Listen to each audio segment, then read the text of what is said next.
So I'm here with Alan Laughton. You might know him as Chicken Man on Facebook. And Alan's got a whole heap of Microbee stuff, and we're going to look at it right now. Well, the first one here is the Dick Smith Super 80, System 80, sorry. It came out in 1980, Z80 bass, built-in cassette recorder, pretty low-res, chunky graphics. Absolutely fantastic to play. I've got the expansion unit that gives me a floppy drive unit. And what's this game called? This one's called Donut Dilemma, written by an Australian. He lives up in Queensland at the moment. Right. Called Donut Dilemma because his parents owned a donut shop, would you believe? And you made it. And these are the... You need the cassettes to load in your games. This is Space Invaders. It takes 59 seconds to load. Ooh. Depth charge takes about 3.5 minutes to load. Oh, wow, okay, that's a lot. And yeah, I just brought the two along as demos. I don't really use them. And you've got a Gotek. Yeah, and I'm using the Gotek instead of a floppy drive. So I can select my drive, got the little screen on top to make it easier to select the drive that I want to boot from. Oh, he got eaten. Oh no, he fell down. Kids can't keep away from it. Yeah, kids love it. Yeah. What do you think of the donut game? Yeah, it's good. I thought it was. That's cool. So what else have we got, Alan? Right, these are Microbee. Yeah, a couple of Microbees. These are later Microbees. Oh, Pac-Man. Well, no, Robot Man. Robot. On the Microbee, they were called Robot Man. They couldn't use Pac-Man. Well, it's registered trademark and all that sort of stuff. No, there's every computer at the time had a Pac-Man type clone, but very few of them were named Pac-Man. So traditionally on your Microbee, you would load in from the cassette deck. Yep. Using a typical tape. Yep. However, the later models had floppy drives, of course. This one is a fairly rare version. It's called the Overdrive. It's a premium 128K Microbee, but it has the two floppies, A and B, and the side on the top. Yep, and you've replaced this one's a Gotek. Yeah, okay. So I get a kinked neck as I had to lean down to try and read the little screen because I didn't want to cut a hole in the top. And is that a modem behind it? It looks like it's a phone. Oh, there's a... Yeah, that's cool. Manual modem, you dial in. Yep. You'll have this sitting up onto phone. Dial your number.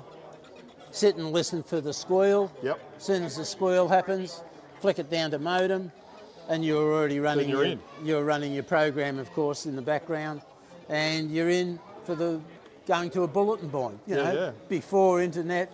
I was there using them.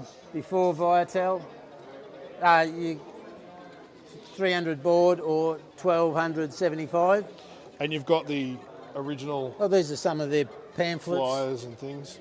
Yeah. That's for the Series 2.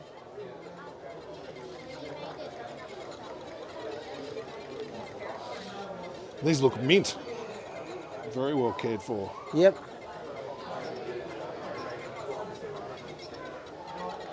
Sort of business usage, games, all sorts of stuff. That's the up in Gosford where they were assembled or made. And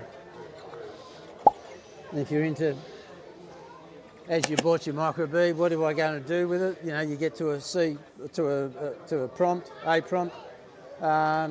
This gets you started on how to write basic programs of all the various, basically the simple commands, and some examples and so forth.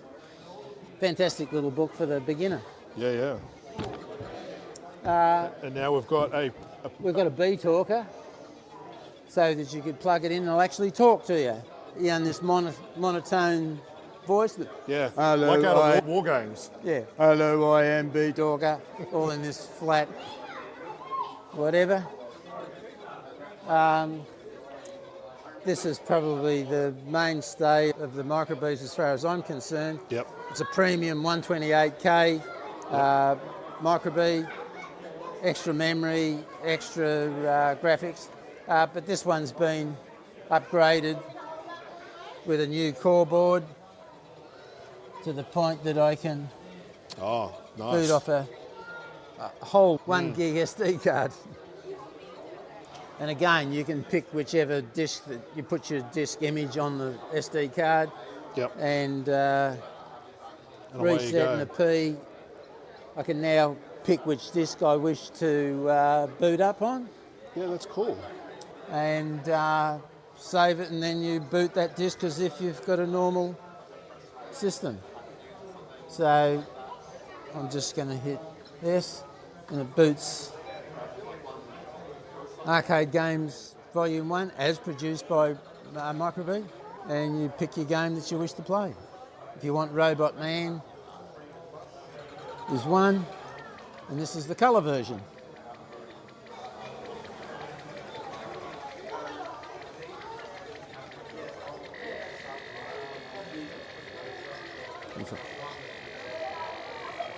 Monochrome version, colour version.